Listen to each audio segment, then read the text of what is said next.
Hello everyone, welcome to my YouTube channel. इस video में हम एनसीईआरटी एग्जाम्पलर सर्कल्स का क्वेश्चन नंबर 10 करेंगे। क्वेश्चन नंबर 10 का डायग्राम हमें स्टेटमेंट में गिवन है और इसकी स्टेटमेंट वही लिखा है, the common tangent A B and C D to the two circle with centre O and O dash intersect at E. दो सर्कल है हमारे पास, उनकी दो कॉमन टेंजेंट है, एक है टेंजेंट ए बी और एक टेंजेंट है सी डी। एक का सेंटर O है, एक का सेंटर O डैश है। हमें प्रूव करना है कि OE O डैश आपस में कोलिनियर आने चाहिए। तीन पॉइंट आपस में देखो कोलिनियर कैसे आएंगे।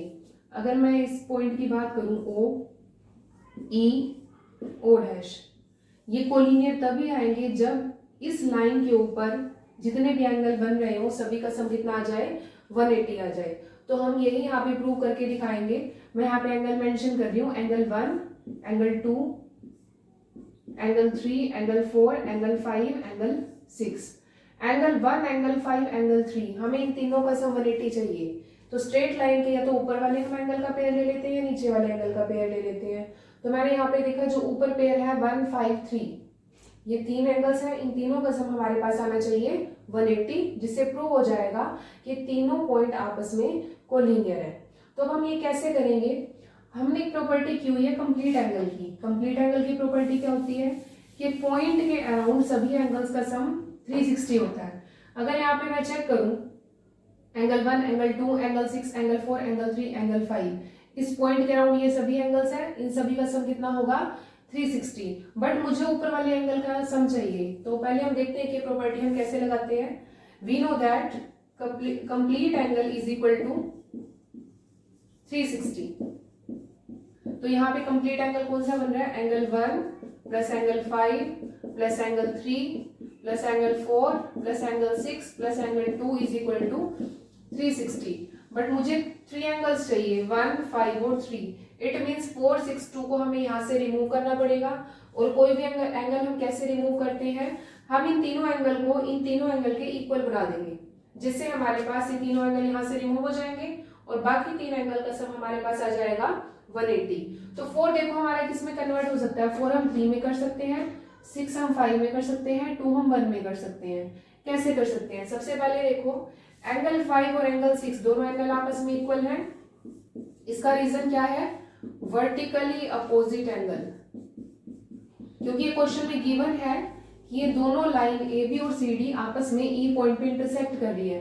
तो जब दो लाइन आपस में इंटरसेक्ट करती है वर्टिकली अपोजिट एंगल बनते हैं, जिनका सम होता है 180।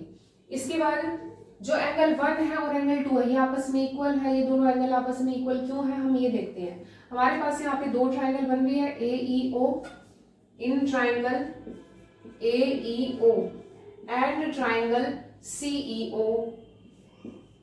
इन दोनों ट्राइंगल के अंदर अगर तीन चीजें आपस में इक्वल है, दोनों ट्राइंगल कॉन्ग्रुएंट हो जाएंगी।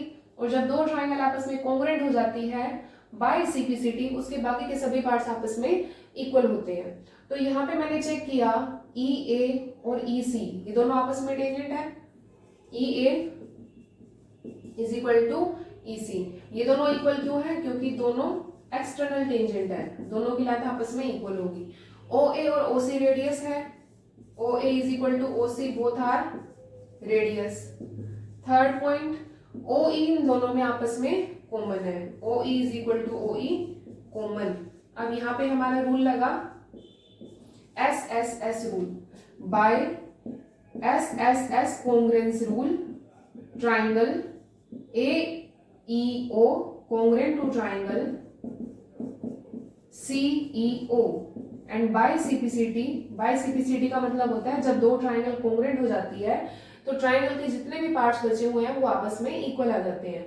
तो यहाँ पे हमें कौन सा पार्ट चाहिए, एंगल 1 और 2, तो एंगल 1 किसके इक्वल आ गया, एंगल 2 के। सिमिलरली अगर यही चीज हम दूसरी ट्राइंगल के अंदर करते हैं, कौन सी ट्राइंगल, ODE एंड O-BE, इन दोनों ये दोनों भी सेम कंसेप्ट से आपस में कॉन्ग्रुएंट है, इसलिए एंगल 3 भी किसके इक्वल आ जाता, 4 के।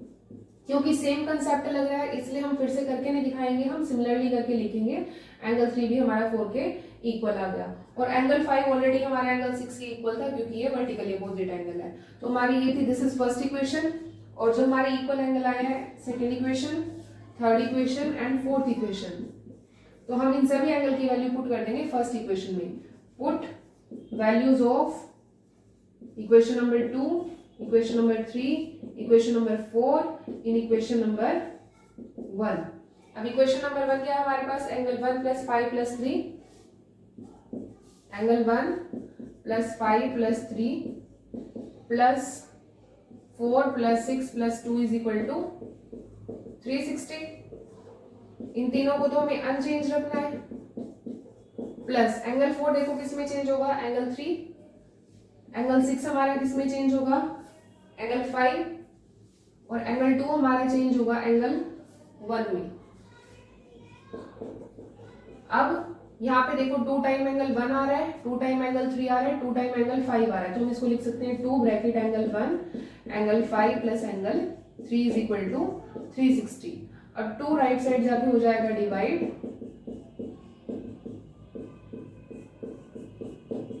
हमने कैंसिल कर दिया. हमारे पास तीनों एंगल का सम कितना आ गया? 180. तो जब भी when sum of all the angles on a line is 180, then that line was collinear. Okay.